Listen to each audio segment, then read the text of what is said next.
morning, everyone. Just a few interesting things going on in the chat. It looks like people have been experiencing some very helpful partners these days. There's some cleaning been going on, so lucky them. Lots of food-based things and wine. Keep putting them in there. It's always interesting to know what people have been looking out for.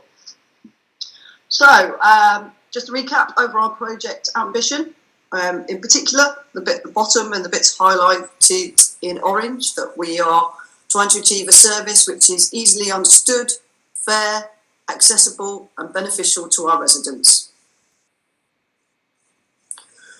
So this is the service vision in the form of a tube map or roadmap. So if we take the orange line, this is geared towards customers who are low need or no need. They will be facilitated with tools of self-sourcing and help themselves, and auto reminders on their journey to find a settled home. There's also a little branch line on there that offers them the chance to just get information and advice, because that might be all that some customers. Moving down to the middle line, the light blue line, these are people that we need to give a bit more help and support to, but still have enough strengths and assets that they are quite capable to do a lot of things themselves. With them, we're looking to use tools such as a shared plan, check in with them and nudge them along achieving their goals. And then at the bottom, we have the dark blue line, which is geared to the increasing cohort of people that we're aware of that have multiple and complex needs. So this would be much more of a holistic approach, pulling in people from different areas within the council and also third parties. On both the blue lines, you'll see there's a stop there for crisis support. This is to recognise the fact that a lot of people may only be in this kind of situation because they're experiencing some kind of crisis. And it may be that if we just provide support around that they are more able to help themselves. So I'm going to pass you on to Stuart. Thanks, Claire. Good morning, everybody. Yeah, I just wanted to talk specifically a bit more this morning about how technology supports that service vision and our thinking behind, I guess, our approach and what you can expect over the next kind of months.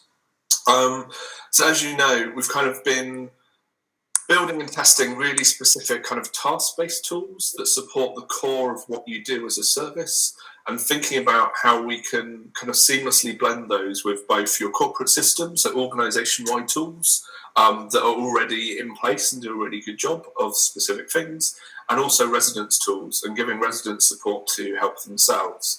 All of that is kind of built on top of your existing systems at the moment, and we're starting things like the shared plan to create new bits of information and have to think about where they're stored. But I guess what we wanted to reinforce is this kind of idea of it's a lot of small pieces really loosely joined, and small pieces that are really good at specific functions. It's not that we're kind of forgetting specific systems underneath those tools, but what we want to do is, like, through our research, we know that the journey across that service vision isn't always linear. People will move up and down on the different lines and then move forwards and backwards in their journey. And it's really important that we don't build those things into one big, horrible, monolithic system that's really inflexible to meet those kind of changing needs. And what we want to do instead is kind of make changes and design and build things in modern ways that allow us to have the freedom to kind of change where data is stored or how it's received, but not necessarily breaking the new tools that we've designed and built that do a really specific purpose really well. So on this slide, you're aware that we're building in this phase over the next 3 months, understanding vulnerability, shared plan, and exploring customer tools. We've already tried and tested document upload, and in this phase, we'll be thinking more about how that actually becomes a new place to store documents rather than taking those documents out that have been uploaded and putting them back into older systems, knowing that actually hiding all of these documents in multiple systems allows information to be often duplicated, and us asking residents for the same information more than once. But alongside that, I guess what we wanted to talk about is our kind of goal so those underlying systems, we know that universal housing has a shelf life and the clock has been ticking for some time. And I guess what we want to do is reassure you that part of our aim, alongside kind of delivering that service vision, is reducing your dependency and use of those systems, which are really old and clunky and they don't give you a great experience. So tools like Single View have already proved that we can do that and are reducing your use, and things like our work against the evidence store will start to remove the dependency on storing documents in UH. So by the end of the next 3 months, hopefully we'll have significantly reduced your use of UH. But then looking forward and trying to give you an idea of what this project is going to look like beyond the tools that we're designing and talk about now, like what our future focus might be in that kind of 3 to 12 month time frame. So we know that we'll have to look at a new solution for housing register and case notes, like exploring a better solution to manage those cases in the allocations process, and also removing those from universal housing. And equally, like how do we manage and record that day-to-day contact with residents and respond to different queries? And there's definitely things we can build on in the work we've already delivered around the SMS tool, and adding new functionality into the Single View to help our thinking with that. And then lastly, we know this is a piece of work that we've previously looked at, and there's more to do in terms of booking people into temporary accommodation, making that process as simple as possible to get people set up with a tenancy, but also importantly, actually supporting our landlords and partners to get paid when they're offering accommodation. But what all this adds up to is, hopefully, if we can crack these things off in the next 12 months, we should be at a point where, I mean, they're probably in the details, some small things are left over, but largely we'd be in a position where benefits and housing needs staff would no longer need to use universal housing by the end of the year, which I hope you can see as a positive sign. I think we're always aware that we deliver lots of new tools, and at the moment you're in that kind of halfway house where you've got 1 foot in the new world and 1 foot in the old. And what we don't want to do is worry you that we're just giving you more tools to use and never taking things away. That point is coming, and I think you'll gradually see a kind of incremental shift towards that over the next 12 months. So that's where we are in terms of kind of our plans for the programme and how technology supports that service vision. And I will pass you back to Scott, I believe. Good morning, everybody. So just quickly, previously at the last show and share, we asked all of you to kind of provide some ideas around what can we ask residents to kind of start building a bigger picture. So this has helped us to kind of form a guide around how do we kind of ask open questions to kind of really create that bigger picture of a resident, but it also has kind of informed a number of things that we're going to be speaking to you about today. So what we're going to be showing you today, as always, we have a very full agenda. So we're going to provide you with updates around the shared plan, understanding vulnerability, and the self-service tools, which is the first time we're speaking about it. So very exciting. And then we're going to run a little bit of a Dragon's Den voting right at the end. So stay tuned for that and prepare your big money. And now I'm going to sashay to Chris. Thanks, Scott. Good morning, everybody. So we've got some updates for you on the shared plan, which is a tool that we've been developing to enable officers and residents to collaborate on a shared plan of action. And this is where the shared plan fits in with the overall service vision. So it could work in different ways in different parts of the service to support varying levels of need. On the orange line at the top, the shared plan could be used as a self-service tool, and you'll hear a bit more about that later on. But for the moment and up to now, we've been focusing mainly on the blue line, so in particular, the light blue line in the middle, where we anticipate officers being able to create a shared plan with a resident that could provide check-ins and nudges over time. And then on the dark blue line, this is about creating multidisciplinary plans that can be collaborated on between professionals from both inside and outside the service. And I'm going to hand over to Tom, who's going to give a demo of what we've been calling the early version of the plan, which is essentially a lightweight version that we've built to test the shared plan as a PHP replacement. Great, thanks, Chris. Let me just share my screen.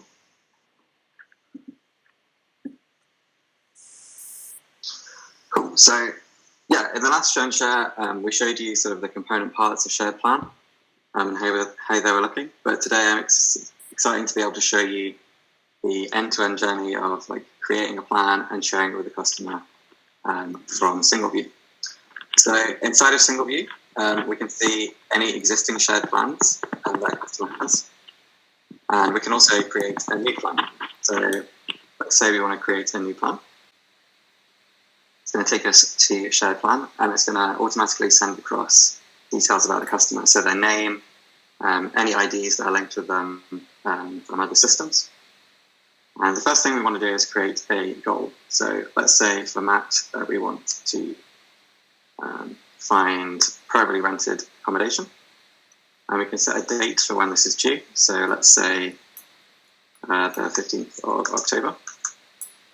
And then we can decide if we want to use this as a PHP or not. For this plan, we'll say that we do. And then we can add some actions to support this goal. So this might be that Matt needs to check out some affordable areas to rent in. So let's add that in. And then we can also add some additional information. So maybe we have like a helpful link that we want to send and provide them with, or some additional information that they need to be aware of. We can add that into the description. Then we can say when this action is due. So let's say the 10th of October 2020. And add that to the plan. We can add any number of actions that we want to. So let's just add another one so we can see what that looks like. And we'll say that, I don't know, we want Matt to find out about local housing allowance rates for different areas. We don't have to provide a description, so we'll leave that blank in this case. And again, we'll set this due on the 10th of October 2020. Cool. So once we're happy with our plan, we can click to share. Now, if Matt had a number in single view, this would appear here, so I could just check this and share it with SMS. If you bear with me 1 second, I'm going to add my own number in so we can see how this works.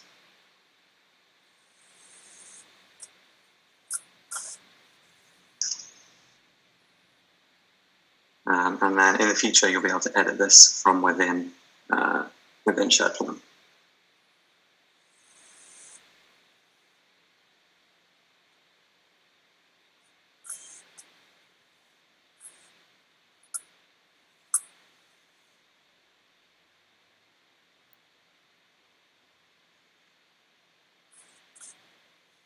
So almost there, don't worry. Nothing like a live demo, right, Tom? Yeah, I love a live demo. Cool. So if Matt had this number in his single view account, this would have been ported across. But we can see now that I've replaced it with my number. So we're happy with this. We're going to click to share this with Matt. And we can see that it's been shared with Matt now. So any minute now, I should receive a text message saying that this plan has been shared with me. Cool, I have.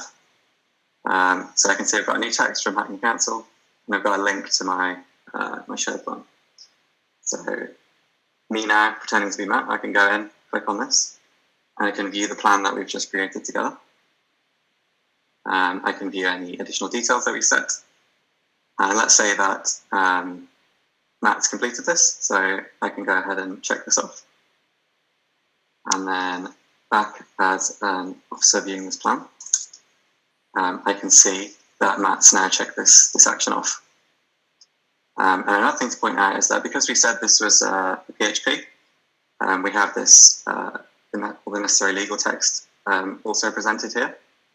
But we've changed this up. So instead of being upfront with a whole load of legal text, we've put the emphasis on the actions that need to be completed, but also obviously the important legal aspect of that is still reflected. Cool. So thanks very much for your time. That was a quick look at shared plan. Thanks. So over the last week, we've run 3 shared plan sessions, and over 70 people came to those in total. So thanks to everybody who's able to come along and contribute. And these sessions were to demo the tool, to get some feedback, and to explain how we wanted to start testing this with residents. So we had some good feedback in general about it looking better, which to be honest isn't hard, but also some nice quotes on the right-hand side about hopes that it would be easier for residents. And also we started to collect some feedback from people about future developments.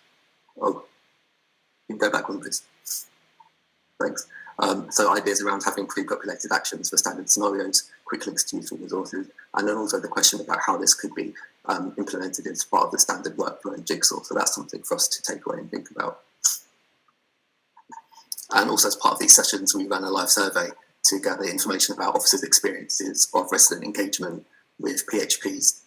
And this was from a small sample size, but from the responses we heard that less than half of residents typically complete their actions in time for their review appointment, and less than half of residents were proactively contacting their housing officers for help completing their actions. And everybody we spoke to said that they spent time following up with residents to remind them to complete their actions. So this is really useful for us to know as a rough benchmark when we start comparing it to the shared plan, and also because it indicates that there's a value and an opportunity for us to start testing those ways of improving resident engagement, whether that's via check-ins and nudges or whether that's just the way the information is presented.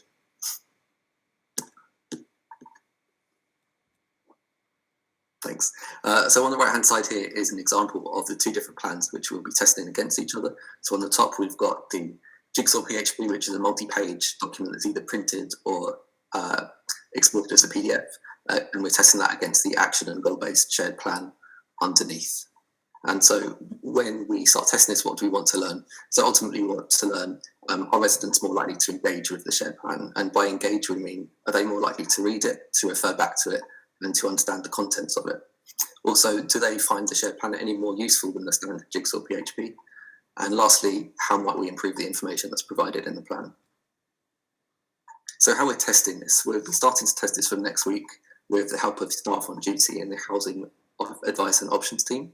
And participating officers will be creating all their PHPs as normal.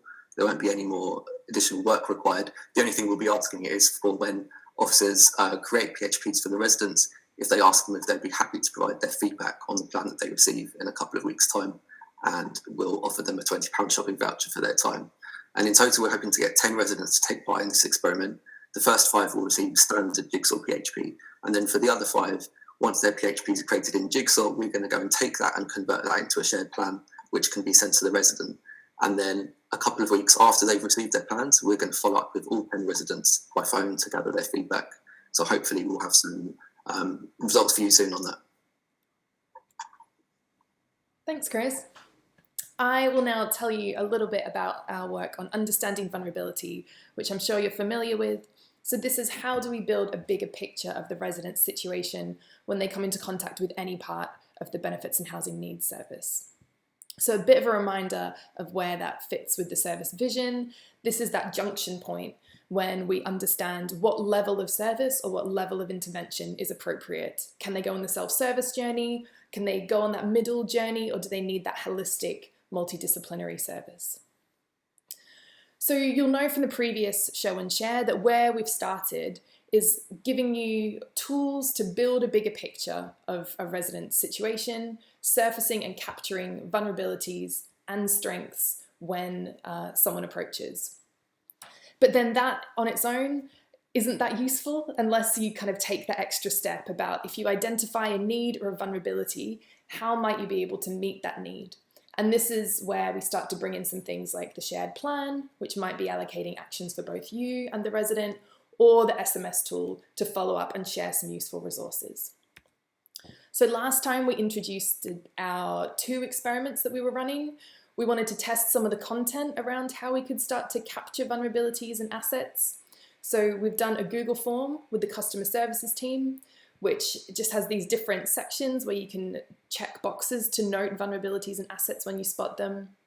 And that exact same content with officers across benefits and housing needs. But this also has some useful next steps or suggested resources. So if you tick particular vulnerabilities, it might start to suggest places, services or like useful resources, websites, links that resident could access so that you can provide that additional level of support. What Scott and I have been doing, so over the past two and a bit weeks, we've had 50 of these vulnerability snapshots captured. So huge thank you to everyone who's taken part in that exercise. What Scott and I have been doing is taking those forms and uploading them when that person has a case on UH or Camino. We've been uploading this as a document so that it pulls through to their record on single view. So this is just our kind of behind the scenes workaround before we create that link with single view for real. So as I said, we've been doing this, we've had 50 of these snapshots captured. So please let us know in the chat if you've seen any of these on single view. would be really interested to see if anyone has come across these in the past 2 weeks as we've been uploading them in the background. This is a little video that Io and I took a couple of days ago. So Io has been testing, one of the officers who's been testing this and taking part. So this is some of her feedback on how she found it taking part, and some ideas about how we can make this new tool and this new way of working really work in practice. I'm Bukola, and I work on the Housing Reviews and Benefit Appeals team. So I work with mainly homelessness decisions, and housing rights decisions. Well, the exercise, it's something that on our team that we already do, but just being conscious now that I needed to fill in a spreadsheet, and also the fact that I'm asking the questions because I want to understand the vulnerability. So it was quite good to be able to put that in a structured way, ask the questions that I needed to ask them, and also knowing that I'm trying to understand the vulnerability. In the past, when I would call them and ask them those things, would probably be for specifically because I'm looking at the suitability of the temporary accommodation, or I'm asking for information about their homelessness in order to review the decision. So, but yeah, it was something that we already do, so it was fine. I suppose the more you do this, the more you will get used to it, and also it might be uncomfortable to start with, maybe in getting to ask those kind of questions. But you might just ease yourself into it, maybe by calling the customer and just letting them know that, look, you're doing an exercise just to understand their vulnerability more, and that you want to ask them a few questions. One of the things I actually found for myself helpful is the fact that I know that sometimes customers will try and hold you on because they've got you on the phone. But you can just say to them, I've got 15 minutes to speak to you today. Are you okay to talk for 15 minutes? In that way, you're already telling them that you are only using 15 minutes. And if you find that it's going to go beyond 15 minutes, you can just say to them, you're conscious of the time, and 15 minutes is nearly over. If you want to give me more information, or if you want more information that you just thought about, you can email me. And that way you can reduce it. But apart from that, I know that officers will be thinking, look, this is very time consuming, and I don't want to get stuck with any customer that's going to keep me there for 30 minutes. So that's something new. That's something key. Yeah. Well, I suppose the one thing that's come to mind is knowing that this is also going to take time. If I think of maybe as a benefit officer, we know that even in most of the things that we do, most of the roles that we have, people are very time conscious and want to finish so many things, or when they're doing their task on time. We just need to know that this is going to be some additional work, and it would mean that we will need more time. So encouragement from maybe team leaders, management, knowing that we have this additional work to do, and we just need that bit of time. Also encouraging staff to say that we know that it's going to take you time, or this is going to take you all day, but at least just bear that in mind, that we know that it's going to take you time, so we factor that into what you do. What else? Also, another thing I thought is I like the spreadsheet, the fact that you gave some examples. For instance, tools to use. The last person I called, I actually was not aware of certain resources that you put on the spreadsheet, but looking onto it, I was able to now say, okay, she's already engaged with this community or this organization, and then basically look at other things to suggest to the applicant. So if you could fill more, if you could put more information on the spreadsheet, just to prompt officers to know the kind of resources or the kind of places they can signpost customers to, that would be helpful. Yes.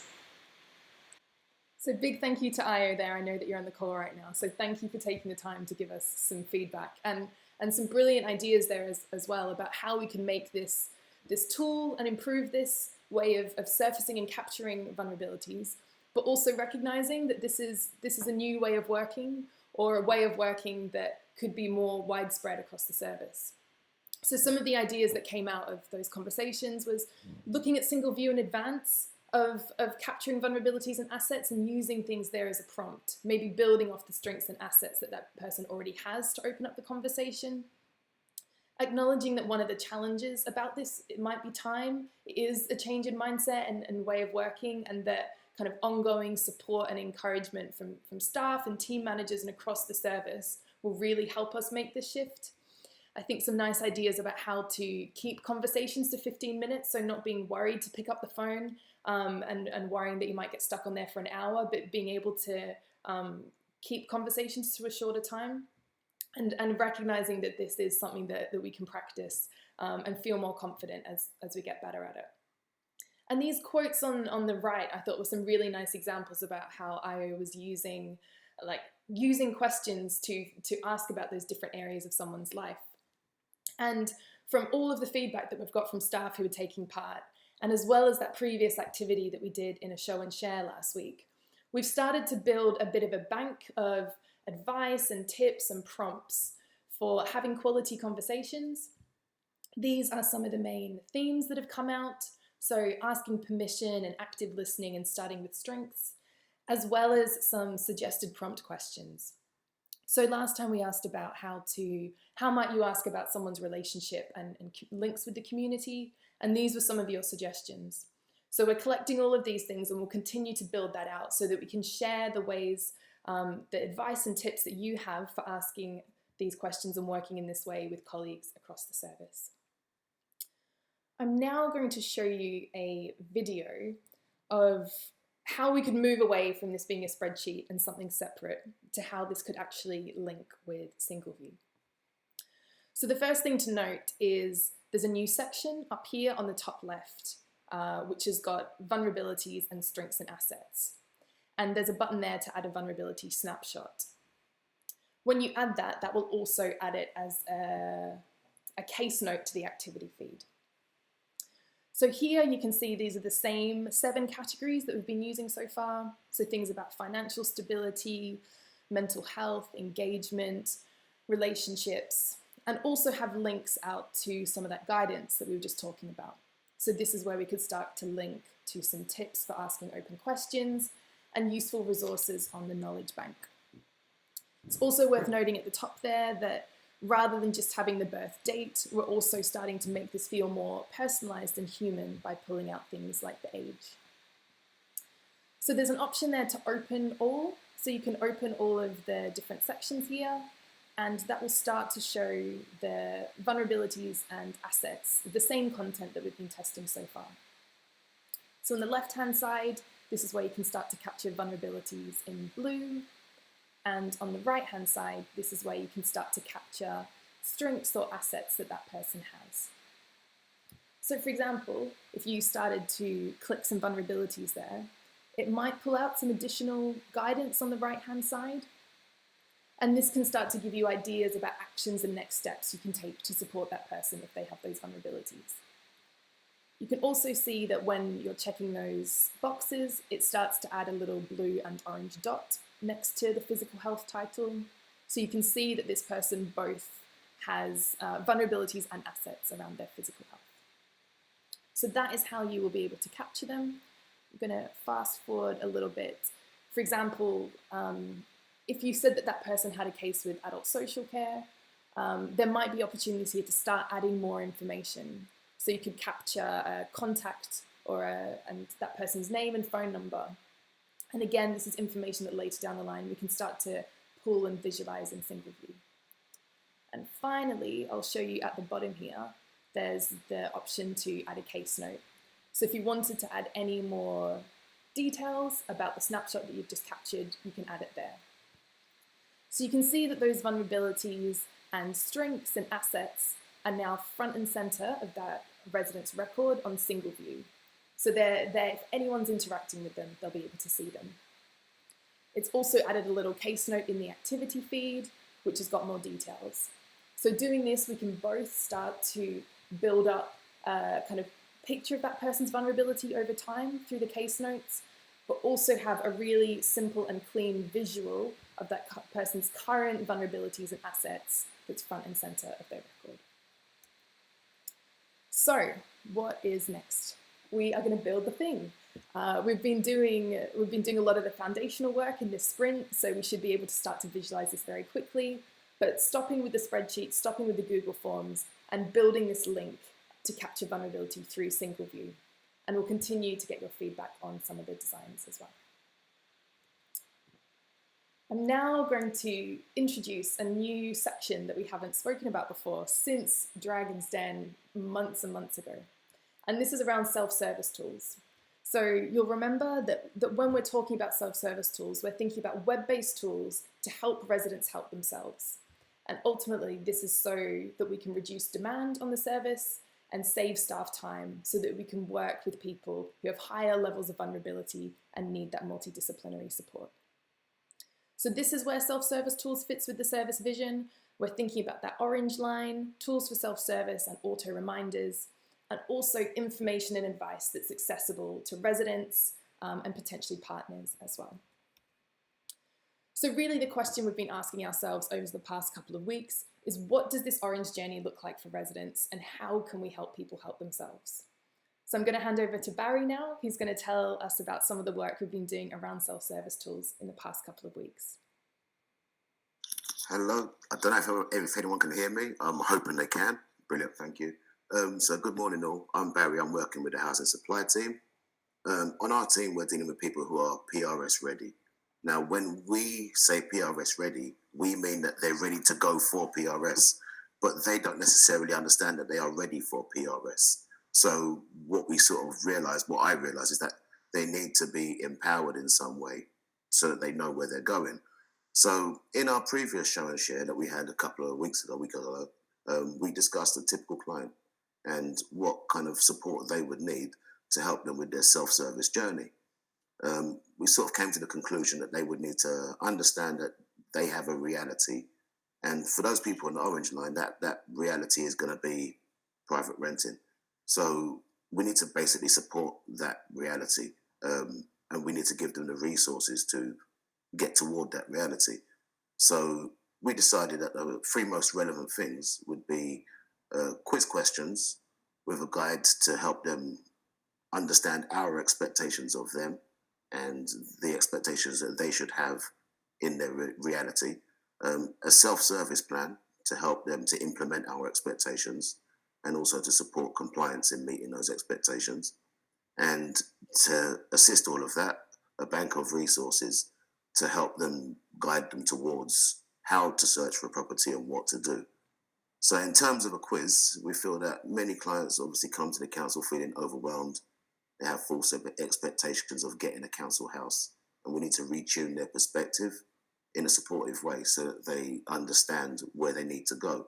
So a private tenant preparation quiz can deliver that tenancy training from an early stage, and that would be with the aim to help clarify our expectations from them, their expectations from us, their responsibilities in terms of locating suitable accommodation, and also give them information as to how to sustain that suitable accommodation once they've got it.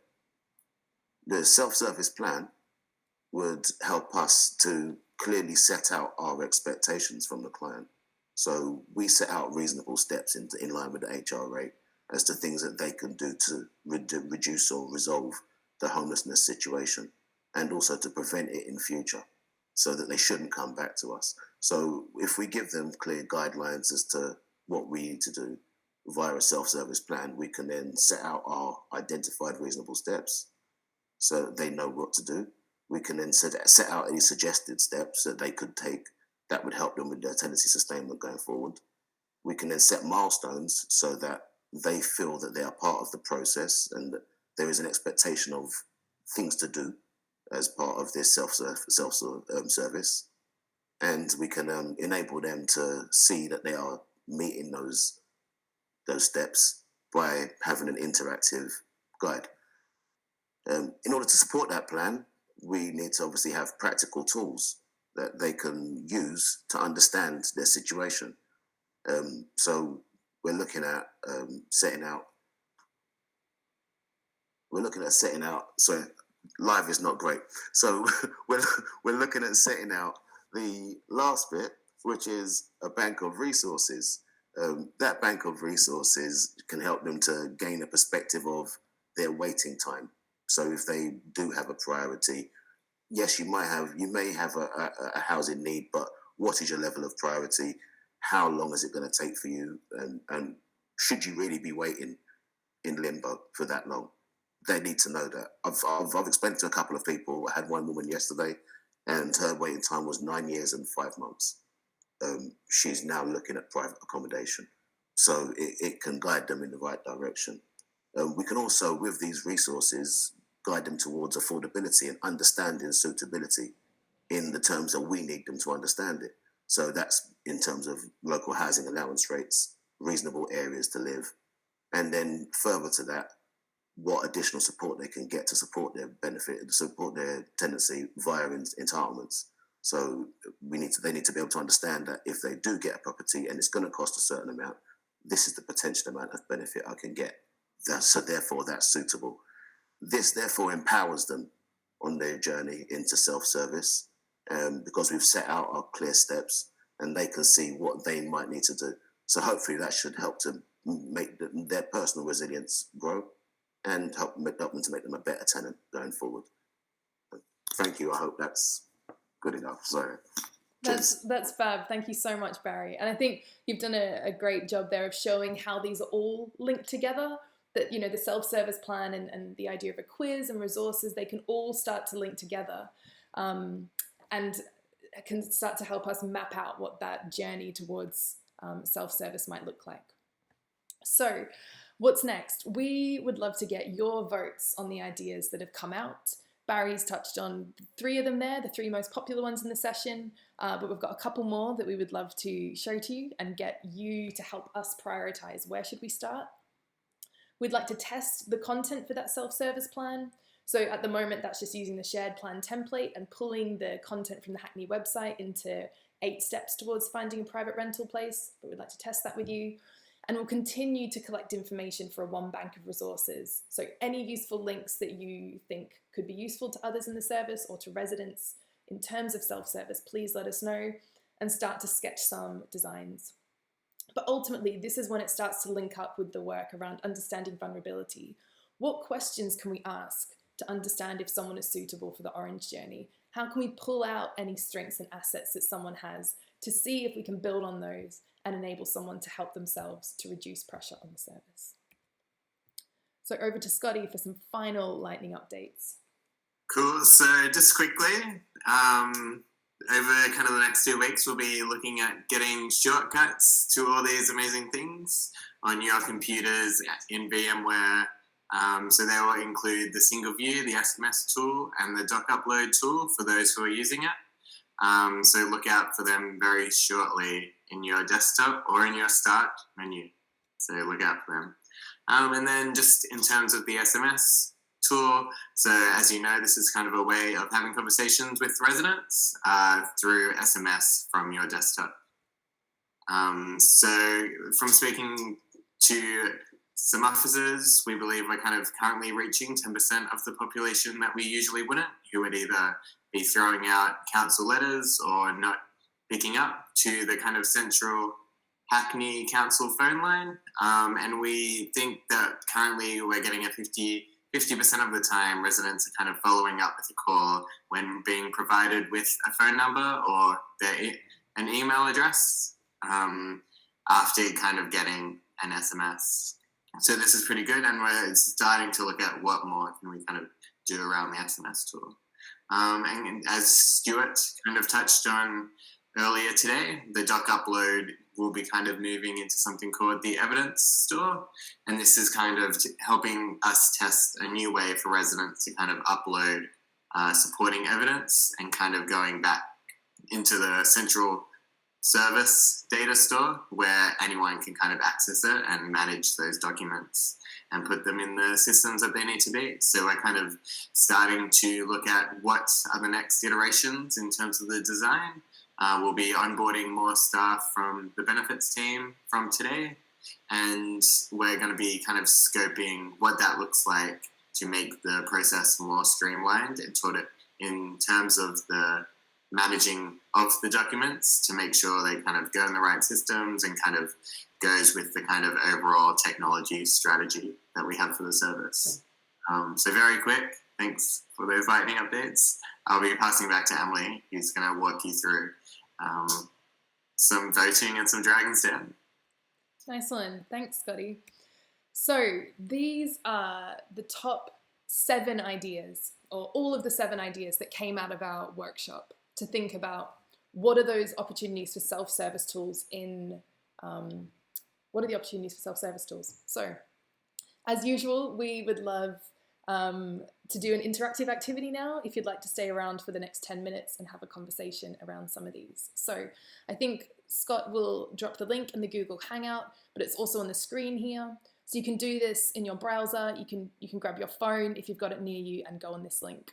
So the website is menti.com and the code to enter is 353914.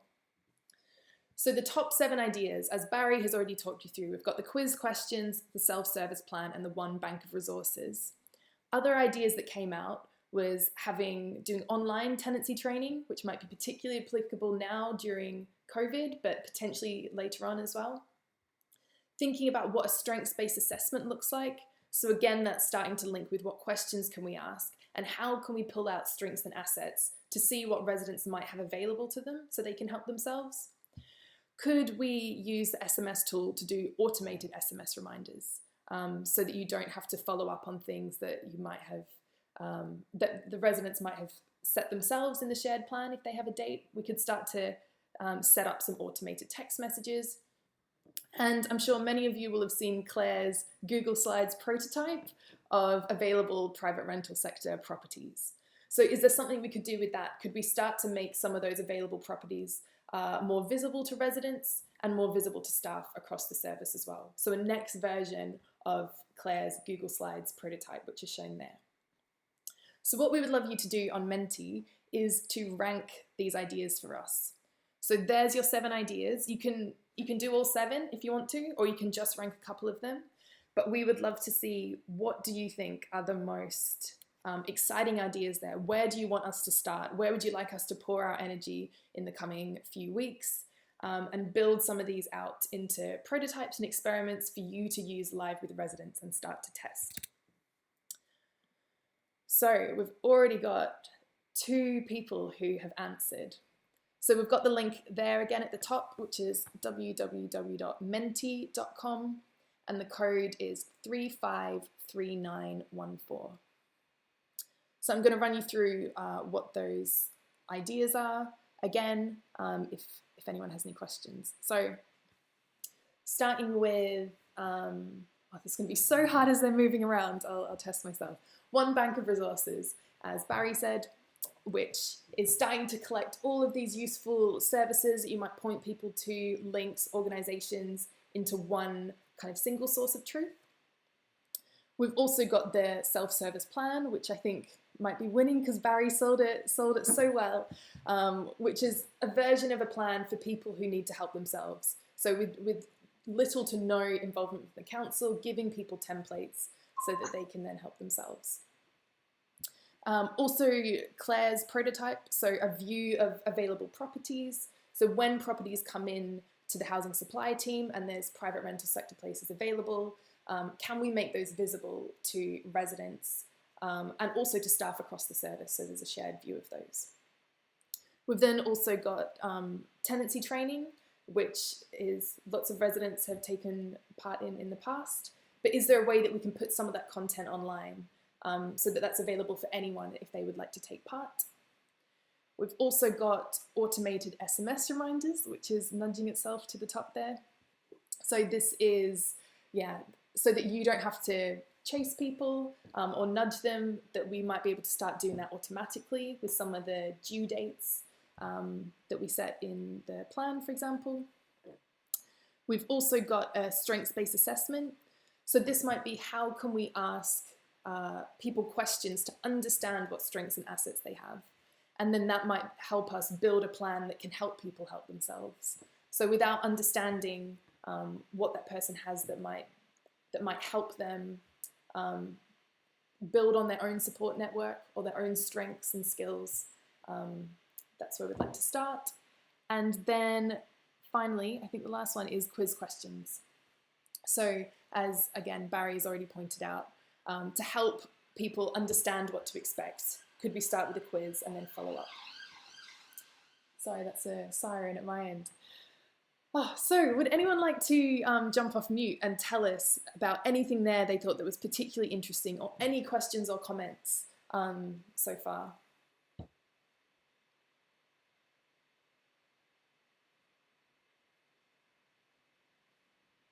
So definitely feel free to come off mute if you have anything there that you think we should absolutely start with, anything you don't think we should bother with.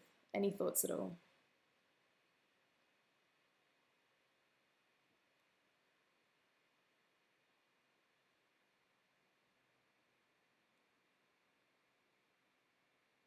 Scott, has there been any questions coming through in the Google chat that we could go through? No, not yet.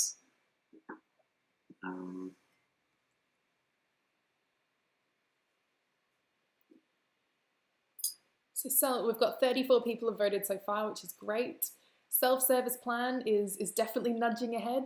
Would anyone like to comment on that? Ahmed said he would love to, but he doesn't have the option to off mute. Oh, really? Terry says you can type they some like questions. the idea of the quiz questions, maybe sending them after the initial contact, before the housing interview. And Jen says concentrating on the options. I should probably be quiet for a few minutes. But yeah, if anyone has any questions and they don't want to come off mute, feel free to type them in the chat on the right-hand side.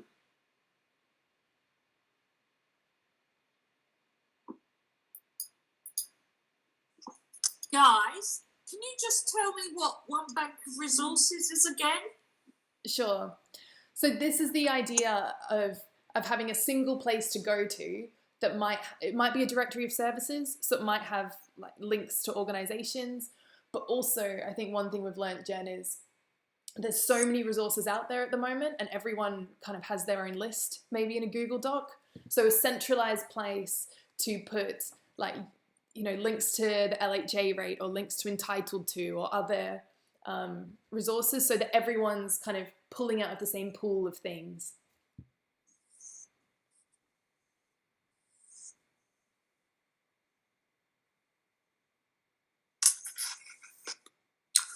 Hi, can I make one contribution as well, please? Please do.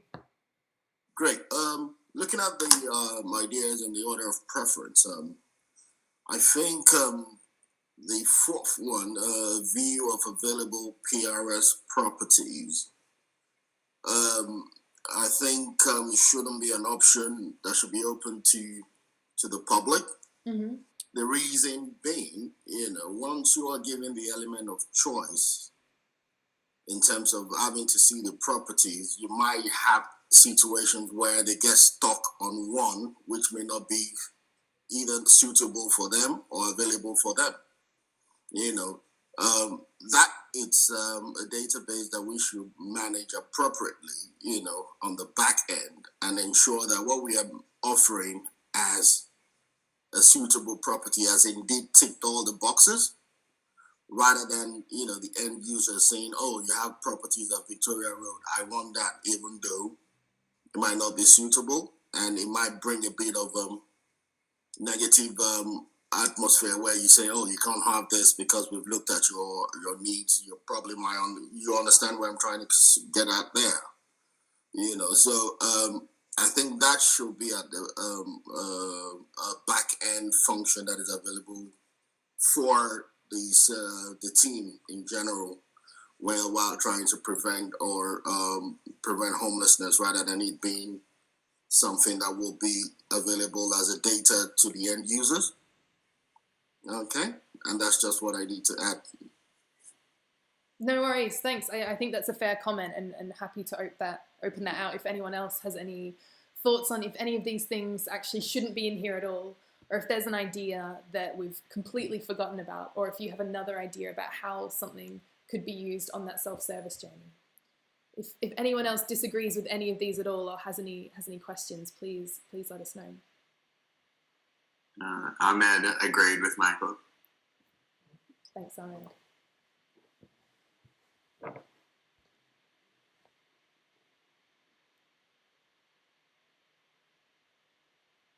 I'd like to ask the question if anyone thinks that they have residents who would be suitable for the self-service plan right now. That if we actually had something that we could give to residents that was pre-populated with some of those steps from finding a property guide and those steps on the Hackney website, if they have people right now that they think they'd be able to send that to, and people who would be kind of have the capability to help themselves.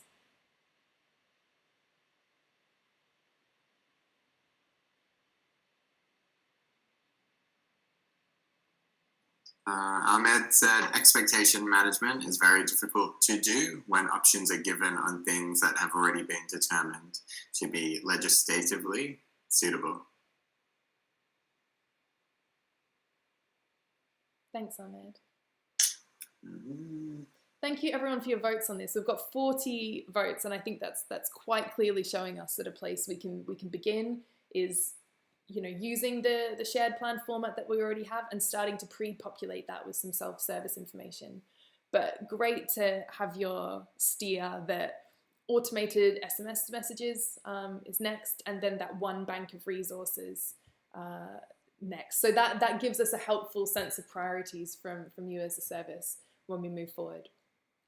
If anyone has any other questions about the show and share, anything that we've covered at all, not just around self-service tools, but around understanding vulnerability, around the shared plan, we would absolutely love to hear from you. So please do pop some questions in the chat, or feel free to come off mute as well.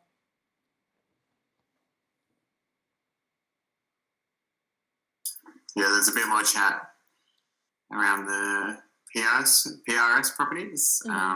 Jennifer has said, true, Michael. Unfortunately, I found that in Hackney, people are expecting to be rehoused sooner, but do not understand how bad the housing situation is. Hackney is certainly more proactive than my local borough. Anna has responded, I know what Michael's saying, but I think is a good idea for people to be able to see them easily to help themselves. However, the hard bit is that unless people are exempt from benefit cap / working, then that might be unaffordable. So if we do go with that, how would it be presented so that people aren't just matching against bed size and not affordability? There's some more comments. I can keep reading. Martin has said, if someone is expressing their own preference, then surely affordability and property aspects are the main considerations. After all, anyone can self-source and sign their own AST at any time, independent of their housing application. And Kim has said, a self-service guide in claiming housing benefit would be useful, as some of our more recent applicants are very young and have never had to do this before. I spend a few hours each week coaching people through applying as they ring in for advice. That's great. I think tons of ideas there about how we could elaborate.